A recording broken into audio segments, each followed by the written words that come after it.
So, luto na ang ating oyster omelette. Tingnan nyo guys. So, masarap to. Simple lang na recipe natin ngayon.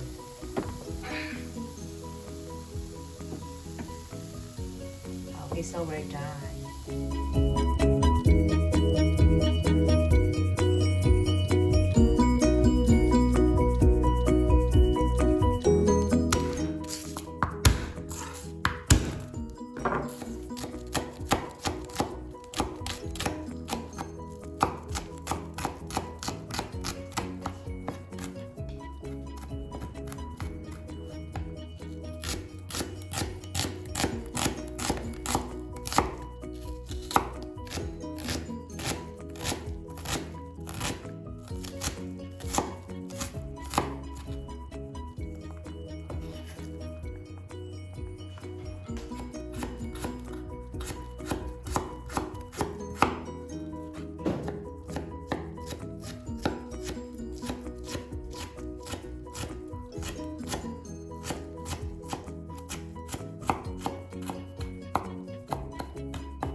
So, our recipe for today, guys, is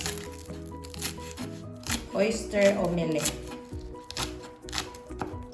So, kung bago ka lang kayo sa channel ko, please don't forget to subscribe and please hit the notification button para updated kayo sa ating next na video. So, mga spices natin, marami.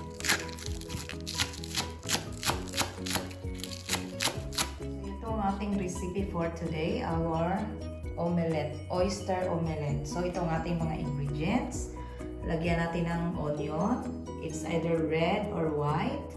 Ginger, our spring onion. Lagyan natin ng kunting siling haba. Our garlic.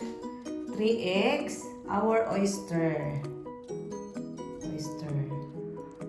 And of course, our black pepper powder and our salt and pepper for our pangtimpla, and gagamit din tayo ng mantika. Okay, let's start cooking. So, magpainit tayo ng ating pan. So, lagyan natin to ng oil.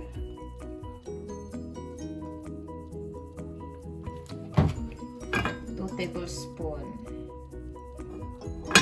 So, ibang style ako magluluto ng omelette, guys. Luto ko muna yung ating oyster. So, let's add our garlic.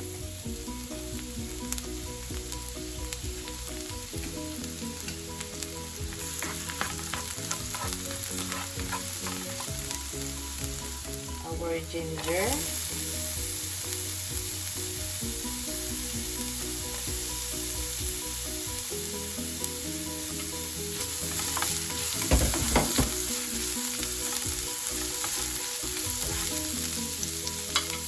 Our onion.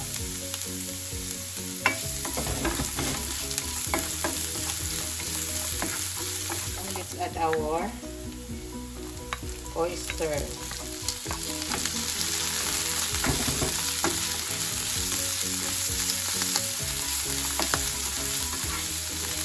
Add our siling haba.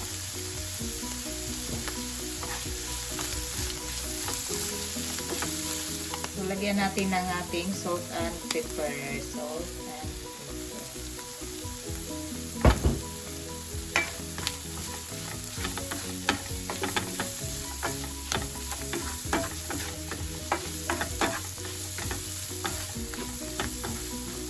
Lagyan din natin ng ating black pepper powder, ang ating oyster.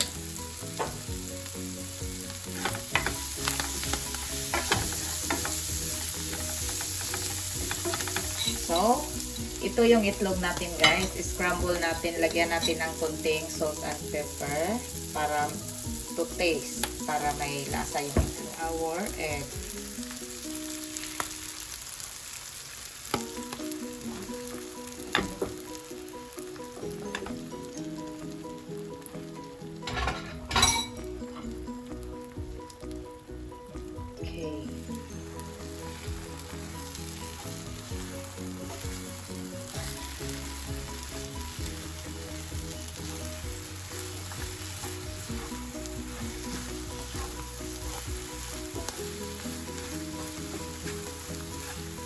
almost done na ang ating recipe.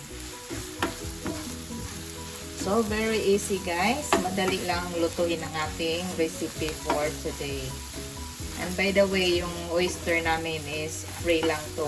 Kuha namin to sa dagat dito. Okay, so add your spring onions to add color and flavor of our dish.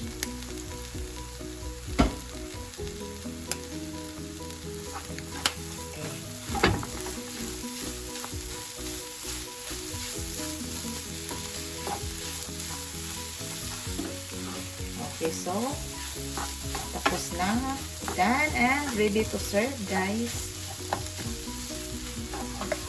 Ang bango ng ating recipe. So ito na.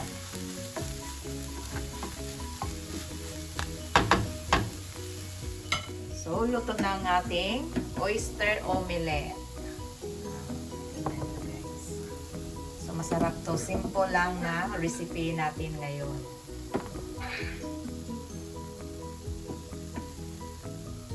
Okay, so we're done. So ito na guys. Makulay. Masarap to guys, promise. Try nyo magluto ng oyster omelette.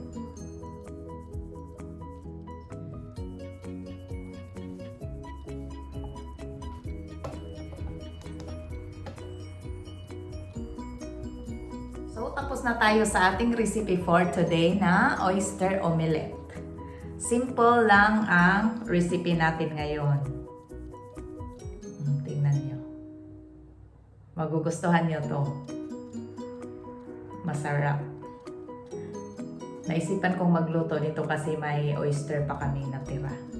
Kaya ito, ginawa kong omelette.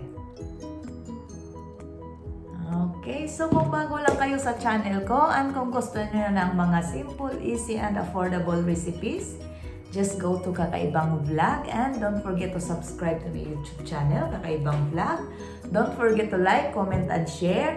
And please hit the notification bell para updated kayo sa ating next na video. So, sa mga subscribers, thank you so much for subscribing. And sa hindi pa nakapag-subscribe, please don't forget to subscribe. Another quick and easy recipe for today. So see you on my next video. Bye! God bless us all. Thank you for watching. Bye!